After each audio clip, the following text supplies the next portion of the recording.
What disturbing rumor turned out to be true at your school? When I was a senior in high school, we had a new teacher join the faculty to teach health and home economics. She was probably about 26 years old and very, very attractive. Everyone was talking about the hot new teacher. As I was senior class president, I needed a new faculty advisor since my previous advisor of 3 years retired at the end of my junior year.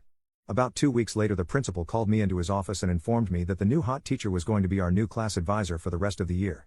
As a result, she and I spent a lot of time together, at school and off campus, organizing and running myriad events to raise money for the class, plan the prom, field trips, etc. Soon, the rumors started flying around that she and I were messing around.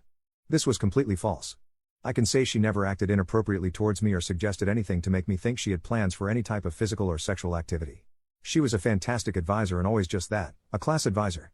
I spent the rest of the year denying these rumors with friends, with teachers and with parents. I was even interrogated by my wrestling coach the day before the district championship match. She and I had a laugh about it at graduation as she had to face similar questions from other faculty as well as the principal. She confided in me that she had tendered her resignation, but the principal would not accept it and said he believed her and would ensure the rumor was squashed. So I graduated and left for my plebe year at West Point, forgetting about the entire situation. At West Point, the first year is called plebe year rather than freshman year. The first semester of my plebe year was moving along as it should, with no unusual events worth mentioning until the final month. Then, in early December, the topic of my high school faculty advisor resurfaced. One night when I was studying, there was a knock on my door and the company tactical officer, a regular Army captain, walked in and told me to report to his office immediately as there was a phone call for me from the Dover Police Department. Now, I immediately assumed it was my brother playing some kind of twisted joke on me since he was a captain in the very same police department waiting for me on the phone. Since my TAC was standing right behind me, I answered the phone as we were taught. "Cadet Kerwick speaking, how may I help you, sir/ma'am?" I immediately recognized the voice on the other end. It was not my brother but a close friend I had grown up with and known for over 15 years. He said,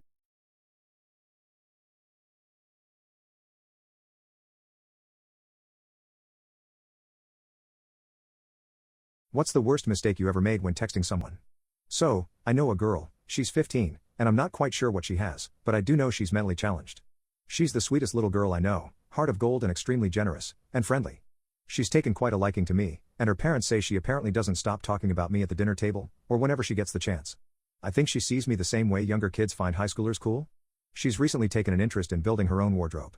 She didn't care much aside from preferring certain colors and prints, and her mother apparently bought most things for her, but she's begun to develop her own taste fashion-wise. That said, I have several pairs of baggy pants I usually default to for comfort, and she noticed. She expressed to her mother that she wanted her own pair, but she wanted it to look exactly like my pants specifically. Now, baggy pants often have different looking fits depending on its dimensions and whoever's wearing them, and after hours of her mother taking her to different shops, they weren't able to find one that looked just like mine did, and fitted on her exactly like mine did. Lisa decided to send me a message once they reached the last shop, and she told me what she was doing. I go, "I'll help." Like the dumb F that I am. God, if I could just ask to turn back time, I would have tossed my phone and myself down a whale's colon in the hopes that would save me from the day's humiliation. But as we are all just men, I was powerless. She found one that looked quite similar to mine, and she tried it on. She then sent me a picture of herself smiling and wearing the pants, but she told me she was still upset as it doesn't look as good as when you wear it. Alright, that's lovely. She's trying to copy me, very sweet of her. Unfortunately, I was busy when she messaged me. Not too busy not to be able to check my phone every now and then, but I definitely couldn't be on my phone for too long. So, I took a look at the picture she sent and decided it wasn't baggy enough and she had pulled the pair far too high up her waist. Again, I couldn't type for too long. I deliberately kept my responses short. I responded, "Bigger. Pull it down a little too, waistband should be around your belly button, perfect, right?" Wonderful advice from a guy she thinks is cool. But no, of course not. I placed my phone back into my pocket, happy with myself. I thought about wearing the pants that matched the color of what she had tried on when we meet again. But God is not merciful. In fact, God has forsaken us all. The second message never sent. Bigger, it's a single word and it sounds dry and uninterested. But surely sounding dry and uninterested in a conversation with a mentally stunted girl isn't too much of a sin, right? That wasn't my sin, unfortunately. And it's probably time I should mention Lisa is a black girl. Now, ladies and gentlemen, please open your keyboards and spot the letter B with me. It's on the lower right side, correct? Lovely. How wonderful is it that the letter N is also on the lower right side? Why, the letters are right next to each other. Surely, there is not a word that could be sabotaged by that simple little mistake? Well, there is. So I called Lisa the N-word. Hard are perfectly spelled. What did they do differently at your friend's house growing up? 1. My friend's dad was a dentist. One day, he found Crest white strips in her bedroom and completely lost it. He was yelling, "Victoria, what have I told you about what these things will do to your teeth? Where did you get these?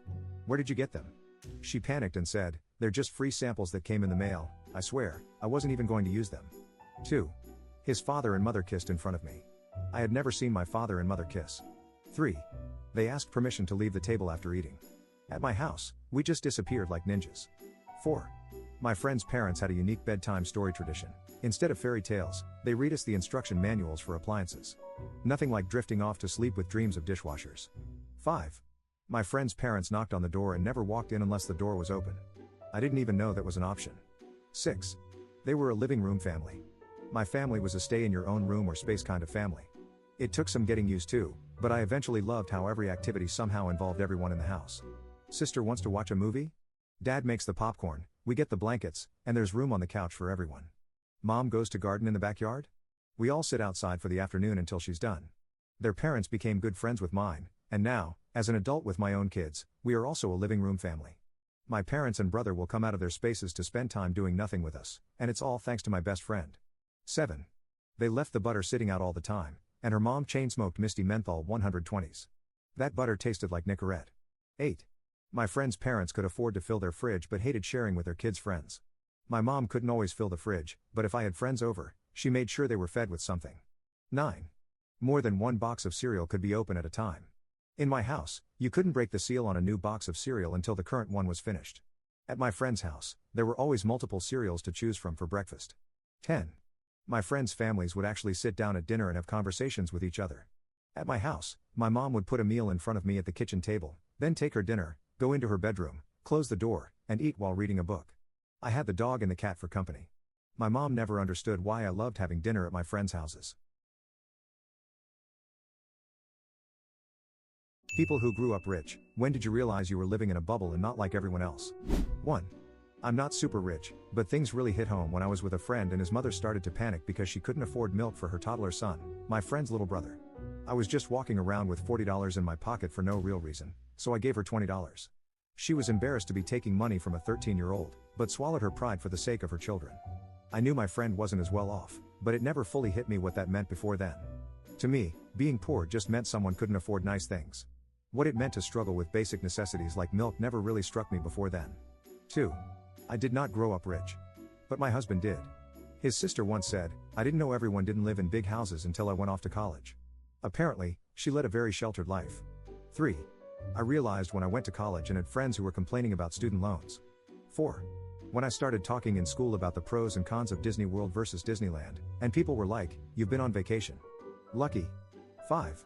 Conversely, I remember a summer where me and my mom lived in a car, and I thought it was the coolest thing. Turns out we were just homeless. Meanwhile, in university, there was a guy who didn't understand why we didn't all have our own condos right by the school. He also never understood why we didn't have money to go to Mexico on reading break and would just tell us to ask for a bigger allowance from our trust. He learned to just stop talking after someone fed him a left hook when he made a comment about how stupid we were for taking out student loans and not just paying tuition up front. 6. I was about 12, I think. When friends would come over, they would go on and on about how big the house was and how I had more games and computers than them. They especially seemed freaked out about the maid. I just started to realize that I didn't have the same circumstances as most. They wouldn't all say it if it weren't true, I assume. I did have other friends with money, especially when I started attending private school, but I didn't realize they were well off either. 7. The first time I went to my best friend's house. His circumstances were the exact opposite. His parents tried their best, but his dad often didn't have much work during the winter, and his mom didn't work outside of the home. They had 6 kids and usually had things like pancakes for dinner. I'm in an upper-class part of DC, with every toy and electronic imaginable, and he had none. It was a good lesson for me to learn, but it was a shame that it was at the expense of a person I loved so very much. 8. This isn't a great response because I didn't grow up rich, but rather very poor. I met my first best friend in grade 6. When she brought me to her home, I was flabbergasted. They had a vacuum that plugged into their walls, they could even vacuum downstairs with it. She had a trampoline and Xbox, I begged each time to play with both. She had a small alcove with a mini fridge that was full of ice pops and different sodas, that was cool. I remember thinking I should take more than one because I wouldn't get another chance. When they invited me over for dinner, her mom always made me take extra because I was nervous to ask for seconds. I couldn't believe the amount of food in the house, and we all would have a huge glass of milk with dinner. Milk was always a treat, and being able to drink as much as I wanted was so overwhelming. I just remember being astounded by everything, and 3 years later they adopted me. 9.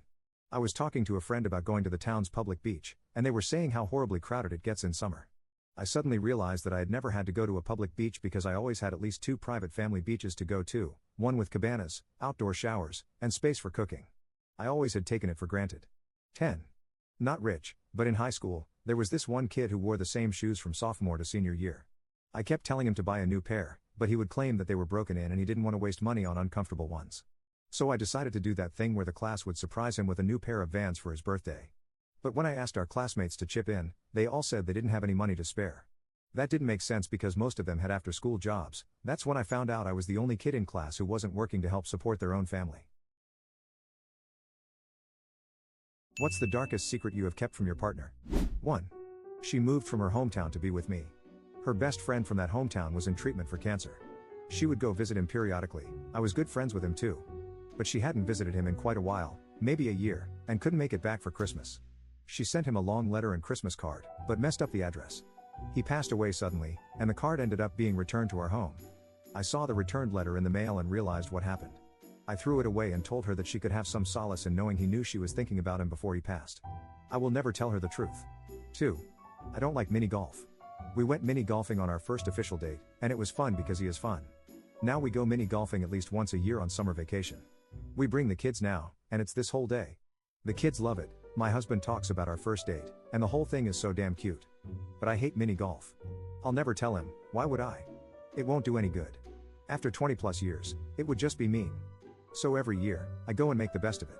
It's only fun because they're fun. 3. I had a good friend in high school, late 80s, whose dad had a whole other family 2 miles away and kept it all a secret until he was 80-something. The kids were all similar ages. How you never ran into each other at a supermarket, baseball game, travel sporting high school event, beyond me, but he did it. 4. I found out while building an Ancestry.com family tree that my deceased father-in-law was married to another woman in another state when my wife was born.